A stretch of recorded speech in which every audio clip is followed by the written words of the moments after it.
minute, didn't we just do a Sonic video already? Oh, y'all can do it again. Cause we got another Sonic game, baby. This time we're stepping out of the Starfall Island to go back in time with classic Sonic and the gang in Sonic Superstars.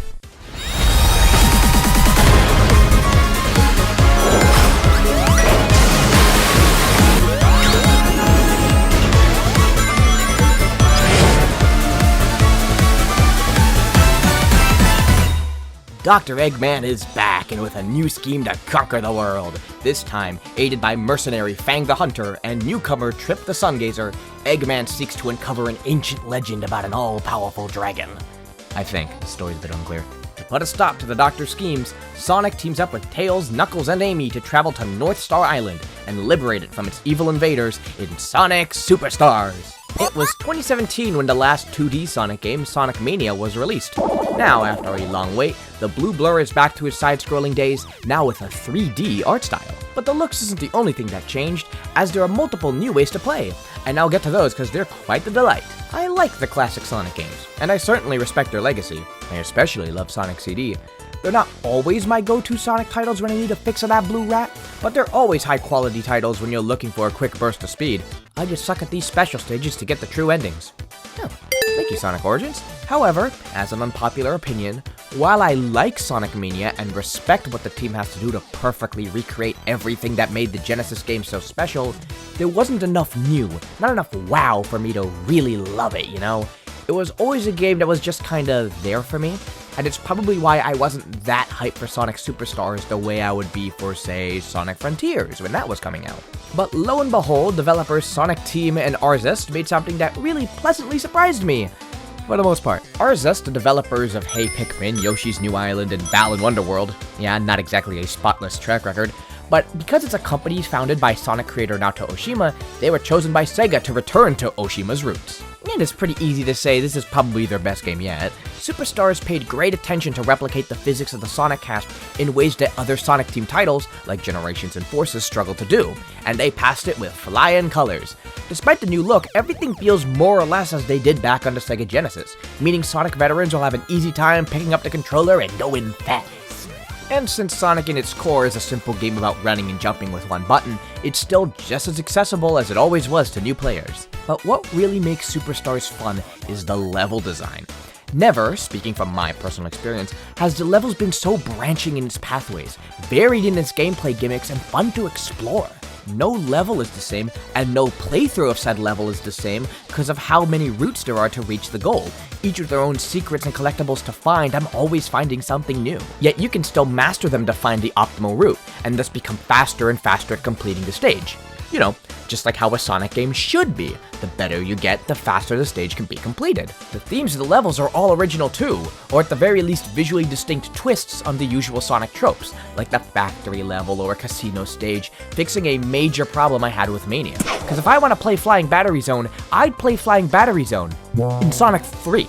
That's a trick question. I'd never played Flying Battery Zone anyway. That stage is kinda mid. This game easily has some of my favorite level design of the Sonic game, and a lot is complemented by the characters. When you start, Sonic, Tails, Knuckles, and Amy are your playable options, each with their own methods of traversal. Sonic is your box start default character. He runs, he jumps, he has the drop dash, he has a little in terms of extra ability, so he can be considered one of the hardest characters to use. Knuckles is slower, despite having the ability to climb, and still has a pretty clunky glide like in Frontiers. He's the worst character, honestly. Man, this guy can't catch a break. Tails is like the easiest character to use, since he can fly out of trouble and skip quite a few portions of the stage, but at the cost of momentum, since flying screeches your speed to a halt. And then we have an all-new playable character to the classic roster, Amy Rose. She has a double jump that maintains momentum. Her hammer gives her invulnerability to many things that would normally hurt Sonic and friends, and has a dash where she uses her hammer to smash anything in her way. She is easily the best character in the game, and is probably half the reason why I love the level design so much. You can do so much with Amy's double jump that not only maintains your speed, but nullifies some of the aspect of the level design that may be a little too stop-and-go Sonic colorist for Sonic purists. I swear this game was made with Amy in mind. Women's rights. If you want a comfortable, breezy way to enjoy Sonic Superstars, choose Amy like me and have a grand old time. The other fun addition to the gameplay is the Emerald Powers. There is finally more use of the Chaos Emeralds than just waiting to get all 7 to get Supersonic. When you nab them in the initially frustrating but eventually relatively easy special stages, each emerald grants a unique ability to aid you in traversal or combat. One allows you to slow down time, one shows hidden platforms, one allows you to zip around the stage like a bullet, and one allows you to create an army of illusionary use to bombard every enemy on screen. It makes going out of the way to get every emerald worth it, and they're a ton of fun to use, but they ain't perfect. They're not unlimited use, which is fine. You refresh your stock of them by passing checkpoints. But whose bright idea was it that the powers will just cancel and waste their use if you get hit by anything? That really kills the flow, man, and is more frustrating than it should be. And there are quite a few bosses that these powers are just ineffective for. And trust me, I'm not done talking about the bosses yet. We'll get to them soon. Deep breaths, deep breaths, deep breaths. But the emerald powers are a nice addition overall. And now we can identify our favorite Chaos Emeralds for more than just color. Now my fave emerald is blue. Not just because blue is my favorite color, but it makes clones! And of course, what good is an adventure if you are doing this solo?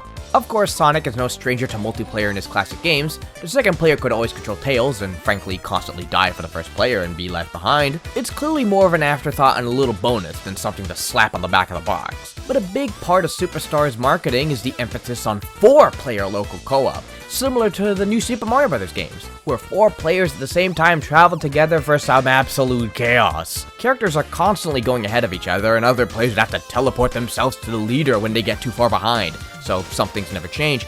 But frankly, what else can you do when the whole philosophy of Sonic is going fast? At the very least, the game embraces itself for that chaos with all the branching pathways, infinite lives, and you just grow to embrace the madness. It's not about the gameplay, it's about sending a message that I'm Amy, and you're stuck as Knuckles. And of course, there's an online battle mode where you customize your own robot and compete with 7 other players in minigames. The ironic thing about multiplayer though is that it isn't in most of the game. Not only does the first campaign have individual acts that can only be played by one specific character, but by beating the main story, an extra story gets unlocked that is required to get the true ending, where you play the game again, but much harder.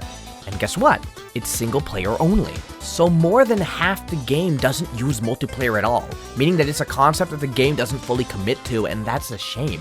And this is where we really touch on the problems, because so far, I've been pretty positive with the game, where I've been having the time of my life with some of the best classic Sonic content to date. But like Thanos teetering that double-edged knife in front of little Gamora, there is balance. Because on the other end of the spectrum, at the very end of the game, is some of the most infuriating, baffling, and poorly designed gameplay in Sonic since... Sega, what is your problem this year in making bullcrap difficulty spikes? So, by the time you make it to the end of the first campaign, the final few levels can be exhausting to get around. There are some gameplay gimmicks that are irksome, and can sometimes take you up to 20 minutes to get it right. And no Sonic level, under any circumstance, should last 20 minutes. I'm looking at you, Cyberstation. And a lot comes from its stupid bosses. These bosses are long, full of stalling, incredibly drawn-out invulnerability frames that have no telegraphing, so you won't know when you can hit them again. Emerald powers render some bosses moot, while some are virtually ineffective. So you'll die over and over to quite a bit of them trying to understand how the hell do they even work. Some of the bosses can make levels last from 8 to even 15 minutes, and if you die to any attack, no matter how far into the fight you are, you have to start the boss all over again. And I know why this is. I'm not stupid. It's cause of multiplayer. It's so everyone can get a time and chance to get their licks in, and that's all well and good. But they didn't balance any of the fights at all for single player, meaning you have to deal with some of the same poor accommodations when they're now actively hurting your experience with the game. Once I got to the first campaign's final boss, I was well and truly sick of this game's crap. And yes, I was just talking about the first campaign. There is still the second campaign with an all-new playable character, and while the character is fun, it is designed to break you. Precise platforming, spikes everywhere, complete and utter disregard for the normal philosophy of a Sonic game. And the bosses are even harder, and they still didn't fix any of the problems stemmed from multiplayer in this single-player story. And you have to do it all, cause the final boss is basically locked behind a super hard mode. Sega's really doing this to us again. first Frontiers locked basic character swapping, and the true ending of Frontiers behind a bunch of poorly tested, ridiculously difficult challenges no kid is going to beat. And now, a last story is locked behind this stupidly difficult campaign. Sonic Heroes had a super hard mode, but was never required to reach Neo Metal Sonic. Shadow the Hedgehog had a super hard mode, but you don't need it to reach Devil Doom. Even Sonic 06 had hard and super hard mode for each of its levels, but you don't need it to reach Solaris. Is this kind of padding Sega's way to justify charging $90 Canadian? If so, that is an absolute ripoff, man. Cause the game's super short otherwise. What you do is grind out medals you can spend for battle mode robot parts. Not even skins for your characters. That's all DLC you download separately when they could have easily reintroduced the customization features from Colors Ultimate to add replayability. In the end, the second campaign is basically half the game. And they are all aspects that really hold Sonic Superstars back from true greatness. And unlike Frontiers, this isn't just free add-on content to a great base game I can choose to not knock points out of. This is all a part of what you paid up front for, and what you need to go through to make the most of all that cash. So I need to weigh all of this equally and carefully. For all the frustration, there's also just as much time where I was having the time of my life playing as Amy through these intricately designed levels. It all boils down to the game just being good. It's good, but nothing more. As such, Sonic Superstars gets a... apocalyptic. If you want a nice, casual, classic Sonic experience, it's definitely there. It's a game worth getting on sale at least, cause it is a fun time, as long as you beware what comes after. And that's a wrap. Whew. 2 Sonic videos in a row. Had fun? Found this video informative? Then give me an old like and subscribe. Now, if you excuse me, time to check on the next video I gotta do. Now, let's see. According to this schedule, I have to talk about... Well,